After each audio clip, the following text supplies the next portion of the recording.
Hello दोस्तों, mummy की dish में आपका स्वागत है। आज मैं घेवर रेसिपी लेकर आई हूँ, तो आप वीडियो को बिल्कुल भी स्किप मत कीजिएगा, क्योंकि आप वीडियो पूरा देखेंगे तभी आप अच्छी तरह से घेवर बना पाएंगे। सबसे पहले हम चाशनी बनाने रख देते हैं। चाशनी बनने में ज़्यादा टाइम लगता है। चाशनी बनने के लिए मैंने यहाँ पर 2 कटोरी चीनी ली है और इसमें 1 कटोरी पानी डालूँगी। आप जितनी चीनी ले रहे हैं उससे आधा पानी डालेंगे, मतलब 2 कटोरी चीनी है तो 1 कटोरी पानी डलेगा। आप कितना घेवर बना रहे हैं, घेवर के अकॉर्डिंग ही चीनी लीजिएगा। चाशनी बच भी जाती है तो कोई बात नहीं, चाशनी ख़राब नहीं होती। आप 10-15 दिन तक फ्रिज में स्टोर करके रख सकते हैं। बची हुई चाशनी को आप गुलाब जामुन, रसगुल्ला, जलेबी, इमरती और भी बहुत सी डिशेस में यूज कर सकते हैं। चाशनी को बनने के लिए छोड़ देते हैं। तब तक हम जो मेन चीज़ है घेवर, उसकी तैयारी कर लेते हैं। सबसे पहले 3 छोटी चम्मच घी ले लेते हैं। देखिए छोटी चम्मच है, जो घर में हम खीर हलवा खाते हैं उतनी बड़ी चम्मच है। तो हमें यहाँ पर घी और मैदे का मेजरमेंट बता देते हैं। जैसे हम 1 कटोरी मैदा ले रहे हैं, 1 कटोरी मैदे में 3 चम्मच घी डलेगा। मैं यहाँ पर 2 कटोरी मैदा लूँगी तो मैं यहाँ पर 6 चम्मच घी डालूँगी। आप कितना मैदा ले रहे हैं उस हिसाब से मेजरमेंट कर लीजिएगा। मैंने यहाँ पर बड़ी परात ली है। जब भी आप घेवर बनाएं तो जितना हो सके बड़ा बर्तन लीजिएगा। तो मैं आपको यहाँ पर बहुत ही प्रॉपर तरीके से बता रही हूँ, जिससे शिकायत करने का मौका ना मिले। आप चाहे तो मिक्सी में भी बना सकते हैं। तो ये हो गया 6 चम्मच घी। अब इसमें डालेंगे आइस के टुकड़े। अब इस घी को हमें हाथों से मैश करते रहना है, तकरीबन 8 से 10 मिनट तक इसी तरह मैश करते रहना है। देखिए घी का कलर भी चेंज होने लग गया है।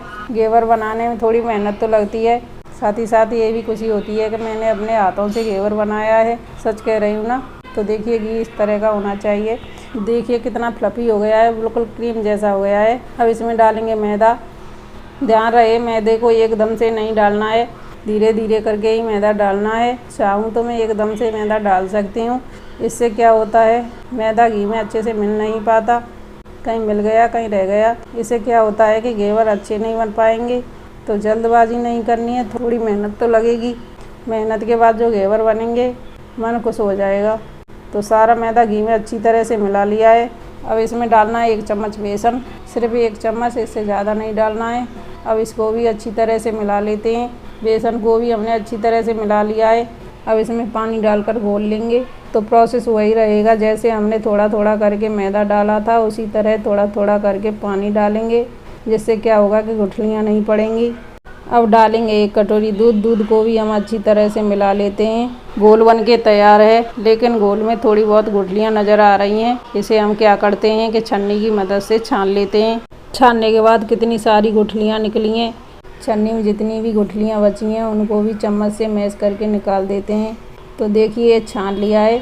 तो ये परफेक्ट घेवर का बैटर बन के तैयार हो गया है। तो देखिए घोल इतना पतला होना चाहिए, घोल गाढ़ा नहीं होना चाहिए। तो ये घोल बन के तैयार है। इसे हमें ऐसे ही नहीं छोड़ना है, चाहे तो आप इसे फ्रीज में रख सकते हैं। मैं रख रही हूँ बर्फ़ के पानी में।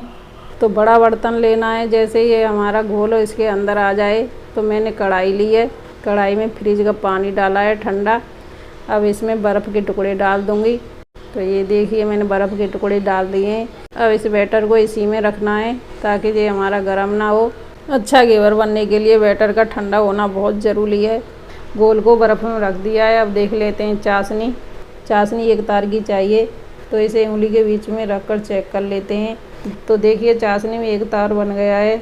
तो चाशनी को उतार कर ठंडा होने के लिए रख देते हैं। अब शुरू करते हैं घेवर बनाना। तो इसके लिए हमें एक जैसा बर्तन लेना है। बर्तन ऊपर से सकरा नहीं होना चाहिए, बर्तन ऊपर से चौड़ा होना चाहिए, जिससे घेवर आसानी से निकल जाएं। घी से बर्तन को पूरा ना भरें, 3-4 आंगुल का खाली रखें। आप घी की जगह रिफाइंड ऑयल भी इस्तेमाल कर सकते हैं, सिर्फ सरसों का तेल नहीं लीजिएगा। अब इस घोल को सॉस की बोतल में डाल देते हैं। सॉस की बोतल की जगह आप ठंडा की छोटी बोतल आती है उसमें भी छेद करके उससे भी घेवर बना सकते हैं। आप चम्मच से भी बना सकते हैं, मैं चम्मच से भी बनाकर आपको दिखाऊंगी। घी गर्म हो चुका है, अब इसमें घोल डालना शुरू कर देते हैं। घोल को हमें बीचों बीच डालना है। घेवर बनाते वक्त 2 बातों का ध्यान रखना बहुत ज़रूरी है। पहला कि घी फुल गर्म होना चाहिए, दूसरा कि गैस का भी फ्लेम फुल होना चाहिए। ध्यान रहे दूसरा बैटर हमें तभी डालना है जो हमने पहला बैटर डाला उसका चटकना बंद हो जाए, तभी हमें दूसरा बैटर डालना है। बस यही ध्यान रखने वाली बात है परफेक्ट घेवर बनने के लिए। घोल डालते जाएं और बीच में होल बनाते जाएं।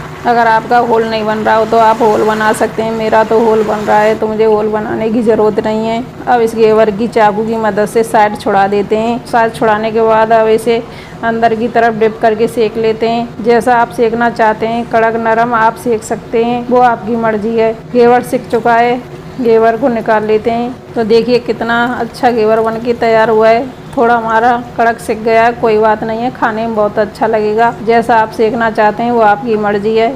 तो मुझे तो ऐसा ही अच्छा लगता है तो मैंने ऐसा ही सेका है। तो इसकी किनारी भी नहीं टूटी है, देखो कितनी अच्छी बन रही हैं। अब इस घेवर को छन्नी पर रख देते हैं। चाशनी ठंडी हो चुकी है, अब चाशनी को घेवर पर डाल देते हैं। ध्यान रहे चाशनी ठंडी होनी चाहिए, गर्म चाशनी से हमारे घेवर नरम हो जाएंगे जो खाने में बिल्कुल भी अच्छे नहीं लगेंगे। अब इसके ऊपर से लगाते हैं रबड़ी। जितनी चाहे उतनी रबड़ी लगा सकते हैं, चाहे तो आप बिना रबड़ी के भी खा सकते हैं। तो हमने खूब रबड़ी भर भर के लगा ली है। अब इसमें डालते हैं ड्राई फ्रूट्स। और हाँ, ज़रूरी बात, अगर आपने हमारे चैनल को सब्सक्राइब नहीं किया हो तो हमारे चैनल को सब्सक्राइब ज़रूर करना, बेल आइकन दबाना मत भूलना। मिलते हैं किसी नई रेसिपी के साथ, तब तक के लिए बाय।